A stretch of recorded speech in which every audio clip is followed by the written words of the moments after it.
আজকে সোমবার আজকে নিরামিষের থালিটা আমি সাজিয়ে নিই চটপট করে। আজকে এই যে গরম ভাত বেড়ে দিয়েছি একদম, আর সুইটির বাবার থালিটাই রেডি করছি। সঙ্গে দিলাম উচ্ছে আলু ভাতে, আর করেছিলাম একটুখানি ডাল, সমস্ত সবজি দিয়ে বিনস গাজর দিয়ে জিরে ফোড়ন দিয়ে আর এই ডালটা করেছি। টমেটো, একটু বিনস গাজর টমেটো দিয়ে ডালটা করেছি, সেটা দিলাম। করেছিলাম লাল লাল ঝাল ঝাল করে একদম আলুর দম। এই আলুর দমটা লুচির সঙ্গে ভীষণ ভালো যায়, তো একটু ঝোল ঝোল করেছি ভাত দিয়ে খাওয়ার জন্যে। তো সেটা এই যে বেড়ে নিলাম।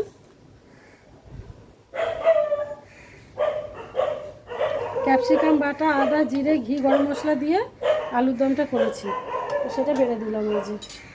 আর রেখেছিলাম এই যে এক বাটি পাতে টক দই খাবার শেষে।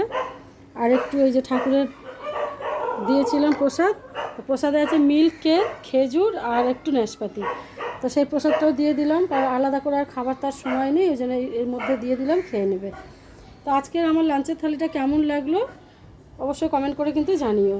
আর ভিডিওটা ভালো লাগলে লাইক কমেন্ট আর শেয়ার আর সাবস্ক্রাইব করতে কিন্তু একদমই ভুলো না।